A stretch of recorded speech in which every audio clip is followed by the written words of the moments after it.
For the first time, UNC coach Roy Williams is talking about the end of the NCAA investigation.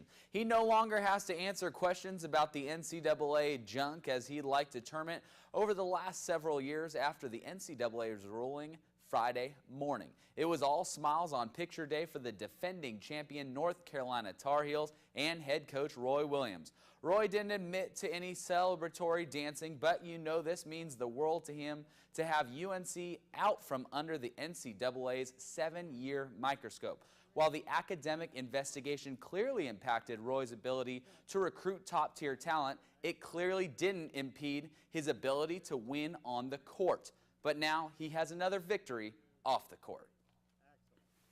Whether it was vindication or not, that never came into mind. I just felt like, is there an official link that we're saying 4.5 years or 400 lifetimes? Not really. Yeah, well, whatever time period it was, I was just happy it was over with.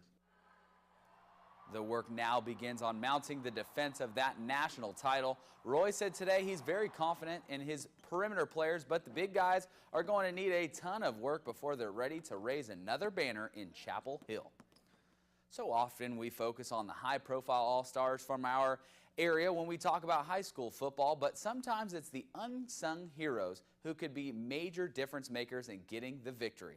This player is sometimes underrated, but never undervalued, and that makes him our player of the week.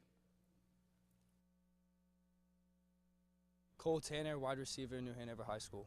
The two-sport star from the Wildcats had a huge week on the football field Friday night in the 52-21 blowout win against West Brunswick. And he is the first player from the Orange and Black to be named a fifth-quarter player of the week. Feels good. I'm glad my hard work paid off. We struggled coming out. Our defense struggled to hold them, but we put it together and ended up winning, scoring quite a few points against them. Had a few big plays.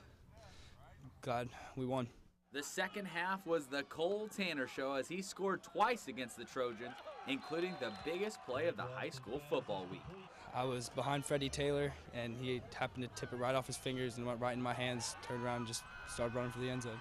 Tanner is one of many playmakers on this loaded New Hanover roster. While he sometimes could get overlooked, he knows having guys like Freddie Taylor and Wiz Vaughn around him only makes him better. Their talent helps you be better. Tanner is a slot receiver and looks at guys like Cole Beasley and Ryan Switzer, who are also inside guys surrounded by big-time talents like Des Bryant and Ezekiel Elliott, and tries to take what he can from their game and put it into his own. This includes their classy approach in the end zone. Just do what I got to do. Score and don't need to celebrate. It's not just football that Tanner excels at. Despite the big plays he can make on the gridiron, he is actually a better lacrosse player. He uses both sports to make him the best athlete he can be.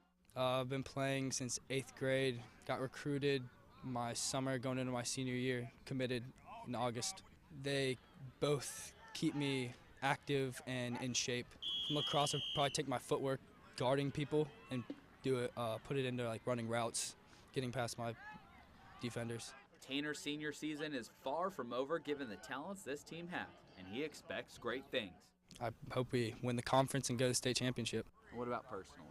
I hope to stay number 2 in all area and just keep playing my best.